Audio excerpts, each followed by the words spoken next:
गणनायकाय गणदैवताय गणाध्यक्षाय धीमहि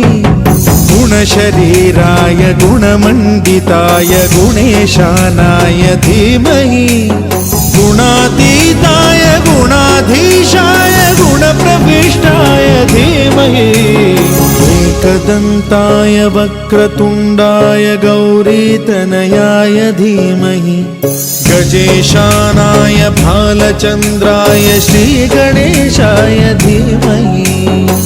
एकदन्ताय वक्रतुण्डाय गौरीतनयाय धीमहि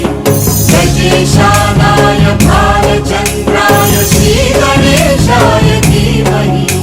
गानचतुराय गानप्राणाय गानान्तरात्मने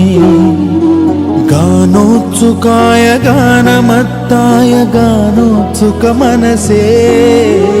गुरुपूजिताय गुरुदैवताय गुरुकुलस्थायिने गुरुविक्रमाय गुह्यप्रवराय गुरवे गुणगुरवे गुरुदैत्यकलक्षेत्रे गुरुधर्मसदाराध्याय गुरुपुत्रपरित्रात्रे गुरुपाखण्डखण्डकाय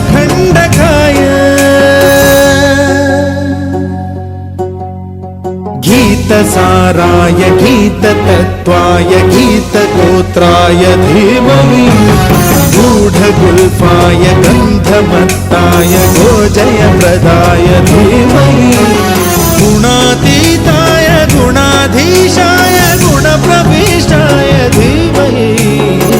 एकदन्ताय वक्रतुण्डाय गौरीतनयाय धीमहि गजेशानाय भालचन्द्राय श्रीगणेशाय धीमहि एकदन्ताय वक्रतुण्डाय गौरीतनयाय धीमहि गजेशानाय भालचन्द्राय श्रीगणेशाय धीमहि।